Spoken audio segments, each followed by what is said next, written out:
Hi guys, welcome back. Today we are going to be working on chapter 9, lesson 4, new ideas and inventions. Just to go over a little bit of what we saw in the previous class, we saw how the United States expanded from ocean to ocean, from east to west, from the Atlantic to the Pacific Ocean. We saw how Texas became independent, how they later on it became called the Lonely Star Republic. Then it became a state to the United States. We went over the Oregon Trail, the Mormon Trail. We even saw the Mexican-American War, remember? We talked about that. And the California Gold Rush, how they discovered one little pebble of gold. They announced it, and many people all around the world came to California. Well, today we are going to see all the new things that are going to be happening in this big country called the United States, now that they are the owners of all this land from ocean to ocean. Okay, we are going to see what's happening there. On page 380, it says, New Ideas and Inventions. You are there. It is 1825 and you are at a ceremony in New York City. Governor DeWitt Clinton traveled from Lake Erie along the Erie Canal to the Hudson River. Remember the Hudson River in New York? We already talked about that. Then his boat sailed down to the Hudson to the city. Governor Clinton pours a bottle of water from Lake Erie into the harbor. The Great Lakes are now linked by water all the way to the Atlantic Ocean. Okay, we are going to be talking first about transportation in the United States. When we talk about transportation, we're not only talking about transportation in cars, okay? So we are going to be seeing that. 381, transportation. During the first half of the 1800s, new inventions allowed people to travel and transport goods more easily. Roads and canals. Settlers living in states west of the Appalachians found it difficult to ship goods east across the mountains. To solve this problem, Congress voted to build a national road. By 1818, it connected Maryland to present-day West Virginia. Shipping goods overland was still slow and costly, though. Boats offered faster and cheaper transportation, but many rivers had changes in elevation. In some places, rapids and waterfalls made boat travel impossible. Canals could avoid such obstacles and extend natural waterways. A canal is a human-made waterway that connects bodies of water. In 1817, New York's governor, DeWitt Clinton, decided to begin work on a canal from Lake Erie to the Hudson River, as you can see it on page 381. That's the canal that Governor Clinton started building, okay? Irish immigrants and local workers built the Erie Canal. It was 363 miles long and had 83 locks. In a lock, a section of water is held by two gates. When one gate is open, the water raises or lowers the boat to the level of the water in the next lock. The Erie Canal linked the Great Lakes to the Atlantic. It cut the time and cost of shipping a ton of goods from Buffalo to New York City from 20 days to 8 days, and from about $100 to less than $10. The canal helped to make New York City a center of trade. Do you see that on the map, the Erie Canal, that one ship is on the top and the other one is in the bottom? It's because each lock helps transport the ship to the level of the next one, okay? For example, if the next one is a higher place in the river, it rises the water and takes the boat to the same level, okay? So it was a great help for many people, economically talking and time consuming, okay? So if they wanted to ship things in a faster way, now they have a road, but it was costly.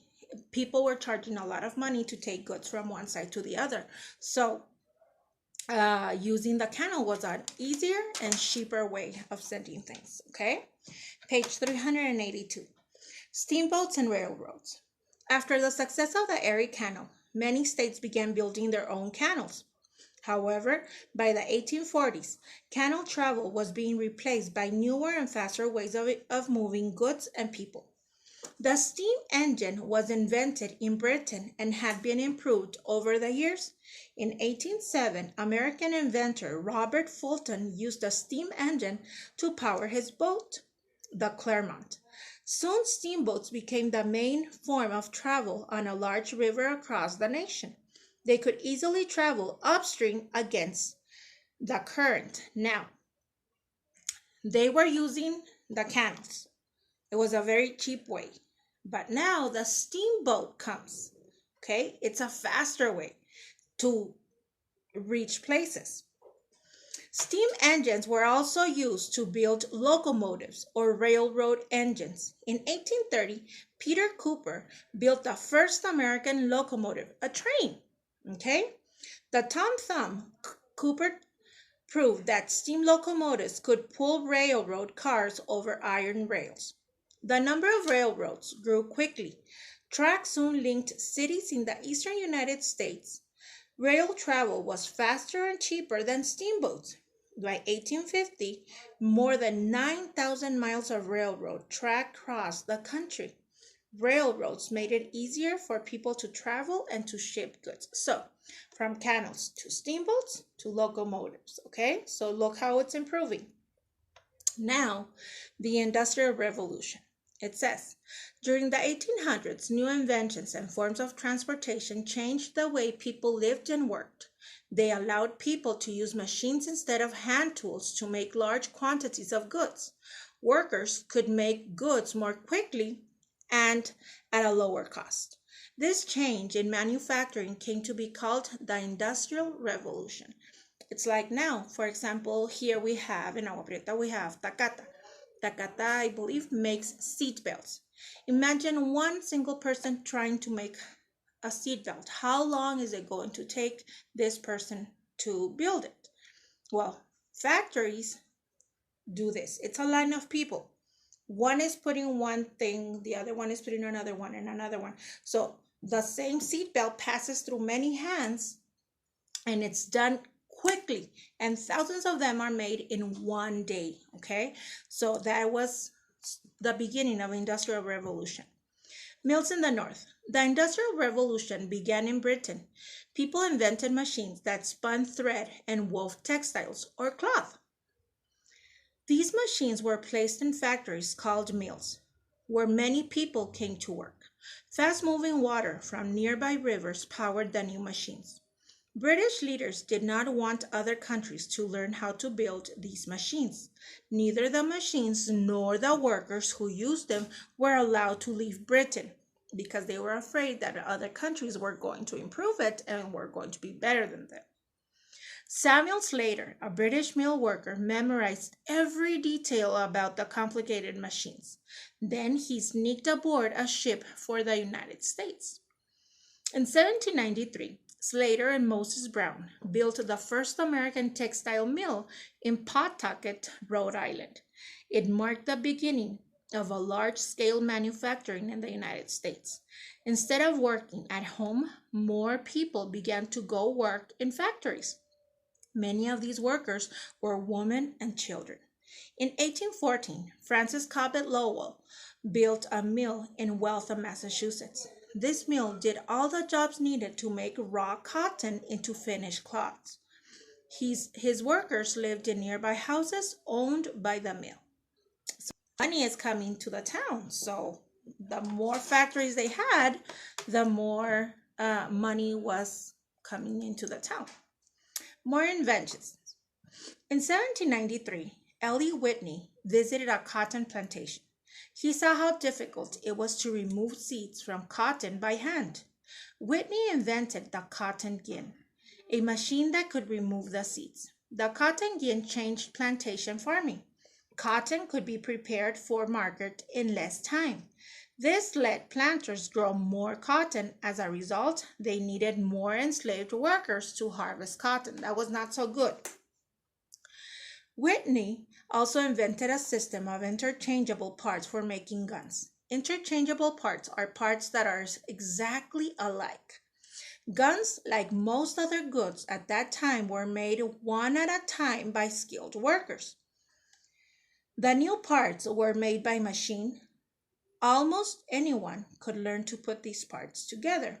Interchangeable parts made mass production possible. Large amounts of goods could be made at one time. Cheaper machines made goods replace many expensive handmade goods. Now, what was happening? Only one person would be making the gun. Now, with the industrial revolution, machines are doing the guns. So less people is needed to do these items, okay? Other inventions. New inventions in the first half of the 1800s also helped farmers. In 1832, Cyrus McCormick invented a mechanical reaper for harvesting grain. With McCormick's reaper, farmers could harvest wheat much faster than they could by hand. In 1837, John Deere invented a strong steel plow to cut through the heavy soil in the Midwest. That same year, Samuel Morse invented a faster way to communicate. His invention, called the telegraph, sent messages from one machine to another along a wire. To do this, Morse invented a code system in which electronic dots and dashes, short and long tabs on a key, stood for letters of the alphabet. The Industrial Revolution changed the nation. Some people moved from farms to cities to work in factories. The United States was becoming an industrial power. Just as Morse invented how to send messages through a wire, now we cannot say it's the Industrial Revolution, but it's technology revolution. I can send a message now to someone that lives in China, to someone that lives in Africa, to someone that lives in Brazil, just by writing it on my phone and sending the message. In a matter of seconds, that person is going to receive my message. So now, as you can see, things are getting better and better and better, just as transportation. They started with the canals, then the steamboat, then the locomotives. Now they started with a telegraph, then with a telephone. Now we even have cell phones. We can carry our cell phones everywhere, okay? Intelligent software, okay? So this is for today. Questions on the platform? I will answer your and I will see you on the next class. Bye-bye.